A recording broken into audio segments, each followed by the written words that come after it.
Bonjour. Comme après chaque réunion de conseil exécutif, je vais vous en faire le compte-rendu. Alors, cette réunion du conseil exécutif du 3 mai avait un ordre du jour très chargé puisque 192 points ont été abordés. 192 points. Alors, c'était présidé par le président Marie-Jeanne. Alors, nous pouvons commencer, comme le fait maintenant par habitude, par la formation professionnelle. Ce sont des rapports que j'ai eu à présenter. Eh bien, le conseil exécutif a attribué des aides individuelles à la formation à 64 demandeurs d'emploi qui font leur formation sur place en Martinique.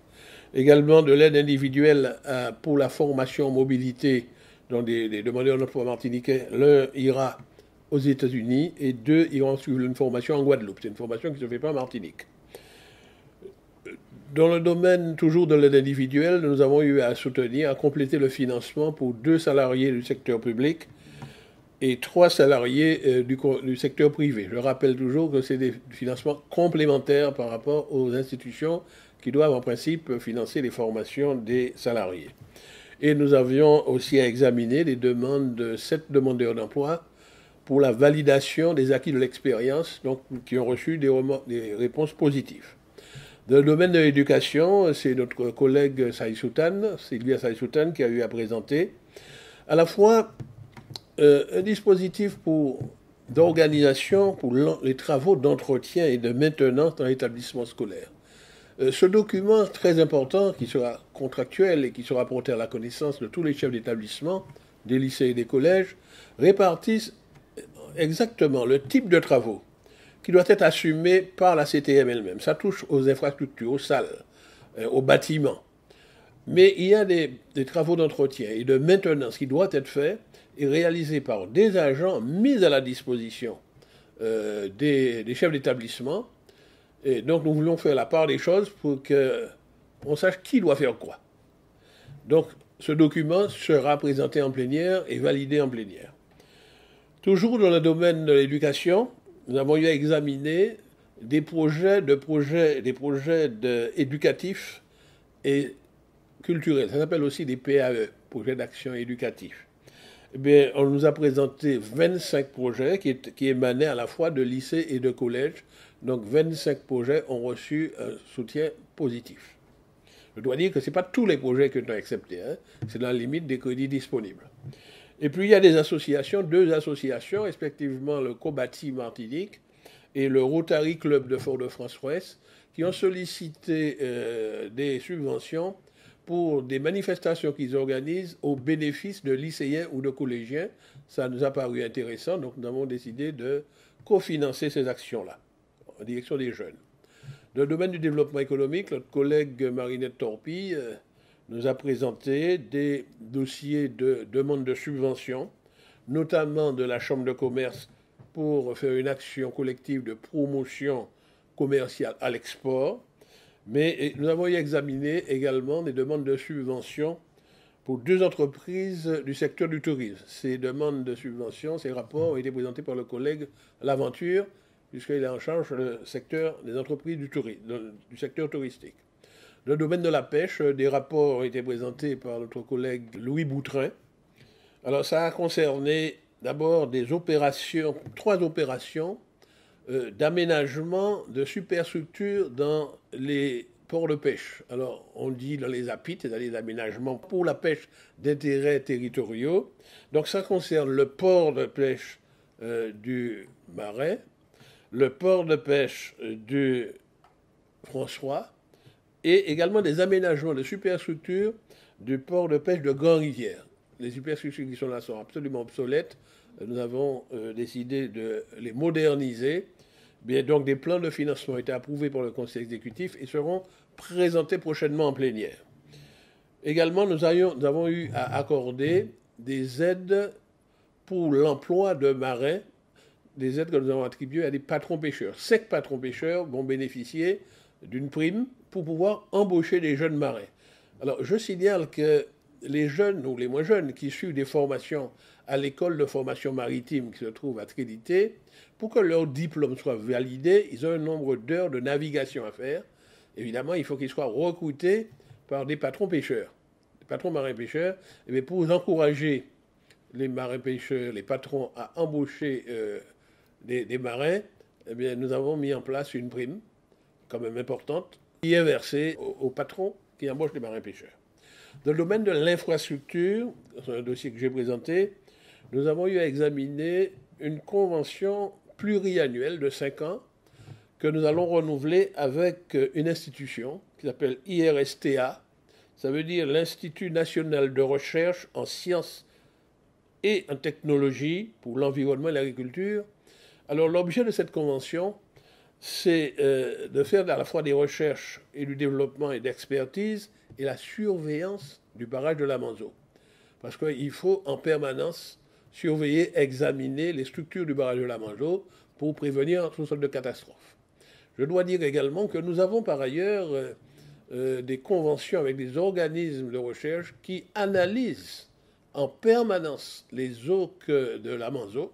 Parce que ces eaux sont transférées dans le sud et qui servent à l'irrigation du sud-est de la Martinique.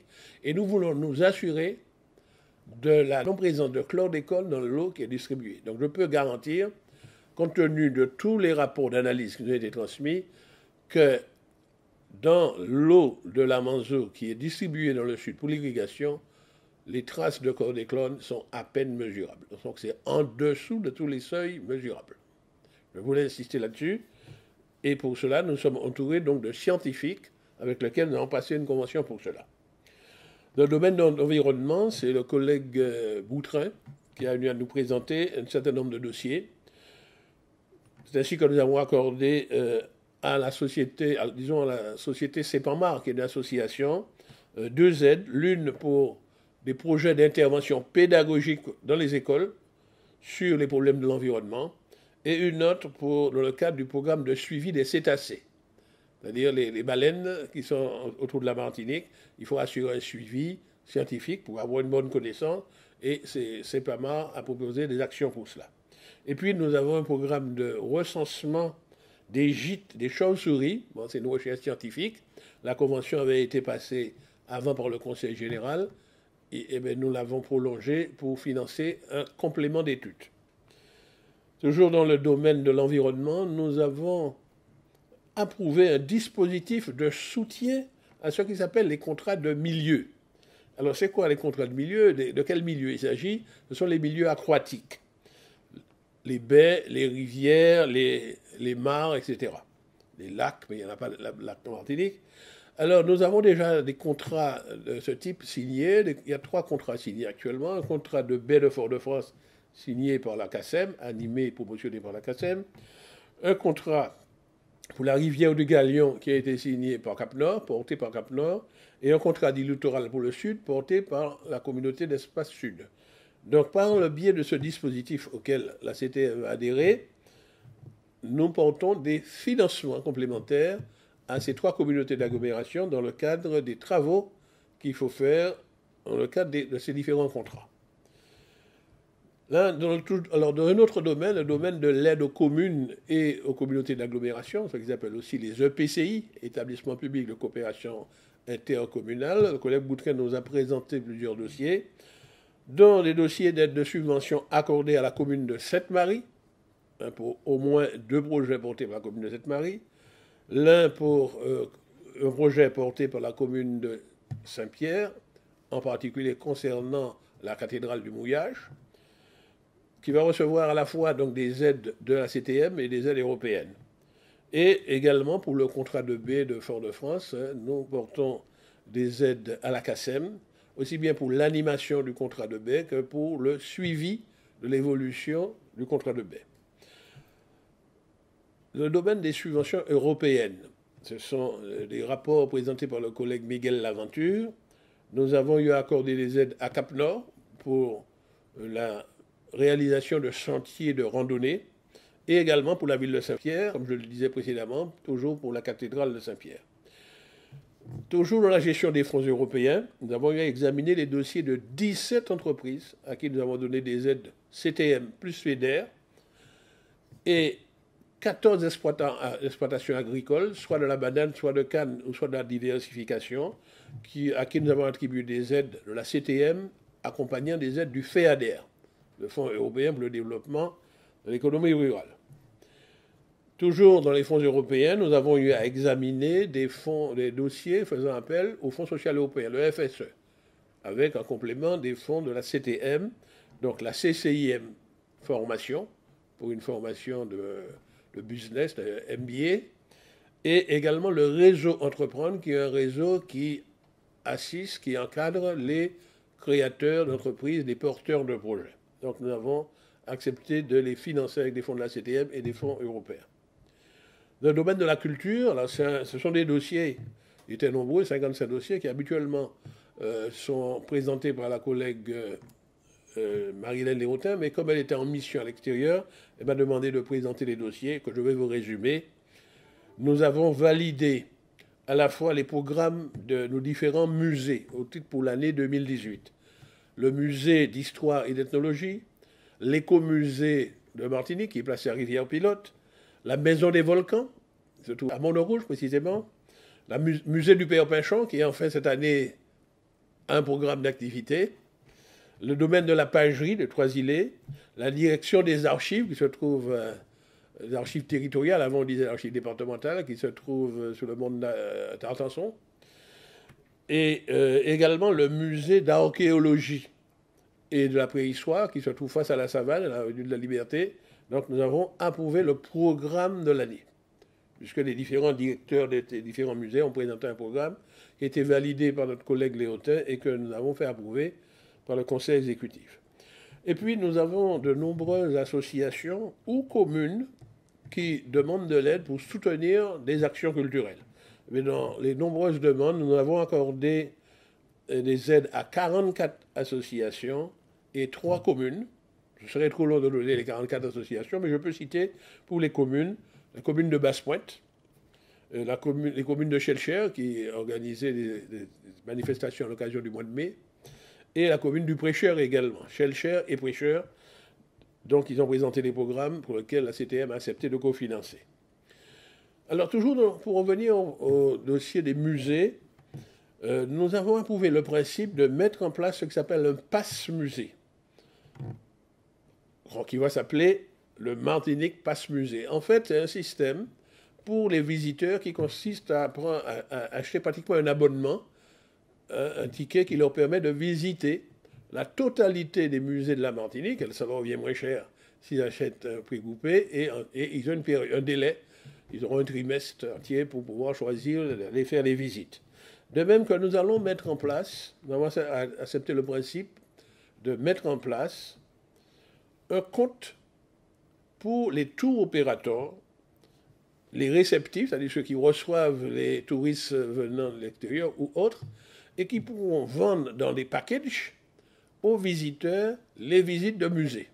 C'est-à-dire au moment où vous savez que souvent les tours opérateurs organisent des voyages de groupe, eh bien jusqu'à présent, nous n'avions pas de dispositif leur permettant d'intégrer dans l'offre qu'ils font à leur clientèle la visite de musée. Donc le principe a été retenu et ce sera présenté en plénière pour mettre en place ce dispositif-là. Et puis, nous avons eu à présenter une convention de coopération entre la CTM et l'INA. L'INA, c'est l'Institut national d'audiovisuel. Alors, cet institut est un institut français et qui archive tous les documents audiovisuels, tout ce qui passe à la télévision, etc., etc., et dans lequel on peut rechercher. Alors, ce partenariat permettra à des personnes en Martinique qui vont pouvoir utiliser cette possibilité de disposer sur des serveurs qui vont être entreposés dans des lieux que nous allons indiquer, vraisemblablement ce sera à la direction des archives, pour avoir accès aux documents qui ont été numérisés dans la banque de données de l'INA. Donc Internet nous permet de le faire. Donc cette convention sera passée, sera cofinancée par l'INA qui va acheter les serveurs et la CTM qui mettra à sa disposition des lieux pour mettre ces serveurs et des personnes pour faire fonctionner ces affaires-là. Donc les chercheurs n'auront pas à prendre l'avion pour aller en France pour avoir accès à ces archives audiovisuelles. Ils pourront l'avoir directement sur place en Martinique. Donc c'est une convention qui va être présentée prochainement en plénière. Alors dans le domaine du sport, ce sont des rapports qui ont été présentés par le collègue Louis Boutrin. Eh bien, nous avons eu à examiner, et nous sommes heureux de l'avoir fait, nous avons regroupé les demandes de l'ensemble des ligues et des comités sportifs. Nous avons dénombré 46 à qui nous avons attribué des subventions pour l'année, soit en équipement, soit en fonctionnement pour les programmes d'action qu'ils ont présentés, donc 46. Et nous pensons très rapidement, les services pourront notifier à chacun des comités et des ligues le montant que la CTM leur accorde. Mais en dehors de ça, comme toutes ces ligues font parfois des événements extraordinaires, c'est-à-dire qui ne sont pas hors de programme, c'est ainsi que nous avons eu à accorder, en plus, à la Ligue de handball, pour l'organisation de matchs de gala qui doit se faire en 2018 à Martinique. C'est un match de gala où la Ligue de handball se propose de faire venir des équipes féminines de France et de Norvège pour faire des matchs de gala. C'est pour montrer du hand de haut niveau. Et ça peut évidemment inspirer nos jeunes sportifs. De même que nous avons donné des subventions pour une association qui s'appelle Cannes de combat, des combats avec bâton, pour la réalisation de son programme d'action 2017-2018. Et également, subvention exceptionnelle à la Ligue de natation de Martinique pour la participation au Carifcat Games, qui doit se faire en 2018 à la Jamaïque. Donc elles sont faites d'ailleurs déjà. Bon. Et puis, nous avons des dossiers concernant le Caraïbes First Project, qui vient de se terminer, mais nous n'avions pas encore délibéré sur le montant promis. C'est maintenant fait. Martinique Surf Pro de l'édition 2018. Donc nous avons obtenu notre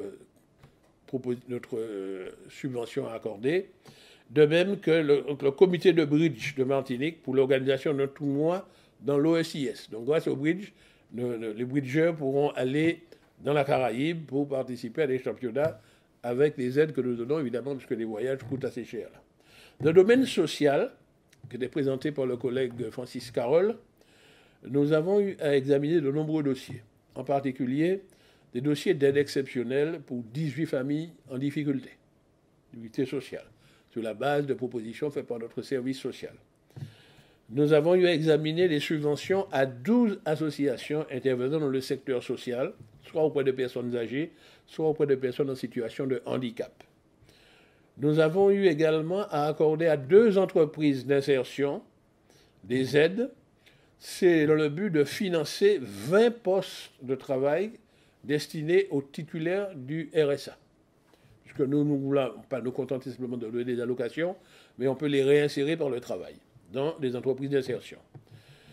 Alors nous avons eu également à arrêter le principe de la fixation d'un objectif annuel d'évolution des dépenses, c'est comme ça que ça s'appelle, OED, des établissements sociaux et médico-sociaux pour l'année 2018. Donc nous fixons des objectifs en disant que les crédits de fonctionnement ne doivent pas augmenter de plus de un pourcentage, les crédits d'équipement, etc. Mais ce dispositif, le principe a été acté et sera présenté publiquement en plénière prochainement. Et puis, nous avons eu à ajouter des points à l'ordre du jour concernant les suites du sinistre. Il y a eu beaucoup de pluies qui se sont tombées sur certaines communes, et en particulier, il y a beaucoup de familles sinistrées, au François en particulier, mais également au Robert. Alors, un dispositif avec les assistantes sociales, nos services sociaux qui sont en correspondance avec les centres communaux d'action sociale, ont recensé un certain nombre de familles. Un premier rapport nous a été présenté par Francis Carole qui nous indiquait que 140 familles ont déjà été recensées. On analyse leurs cas pour leurs besoins et nous avons arrêté donc le principe pour 33 d'entre elles. Une petite aide exceptionnelle a été votée et le travail va se poursuivre. Mais cette ligne budgétaire a été ouverte à la demande du président et ce sera présenté prochainement en plénière. Toujours dans un autre domaine, toujours présenté par le collègue Francis Carole, c'est le domaine du logement. Là, il y avait de nombreux dossiers, puisque nous avons accordé à 129 familles, dont les dossiers ont été montés par l'intermédiaire de ce qu'ils appellent les organismes, les opérateurs sociaux agréés. 129 familles ont reçu une aide à l'amélioration de leur habitat. Je rappelle, ce sont des familles qui sont propriétaires de leur logement, qui s'adresse à un opérateur social agréé, qui monte un dossier, et il y a un financement de l'État, mais également, en complément, un financement de la CTM. Donc nous avons examiné le cas de 127 familles. Et puis, nous avons eu à examiner également le dossier de demande d'aide à la construction durable. Ce sont donc des personnes qui ont décidé de construire leur maison elles-mêmes, évidemment, avec l'aide d'architectes et de bureaux d'études qui ont la compétence en parasismique et en anticyclonique. Eh nous donnons une aide dès lors que la construction est anticyclonique et parasismique. Donc, nous avons accordé l'aide à 27 familles qui ont comme projet de construire leur propre maison d'habitation. Voilà, en résumé, les points, vous voyez, donc très importants, 190 points que nous avons traités au Conseil exécutif du 3 mai 2018. Merci et à bientôt.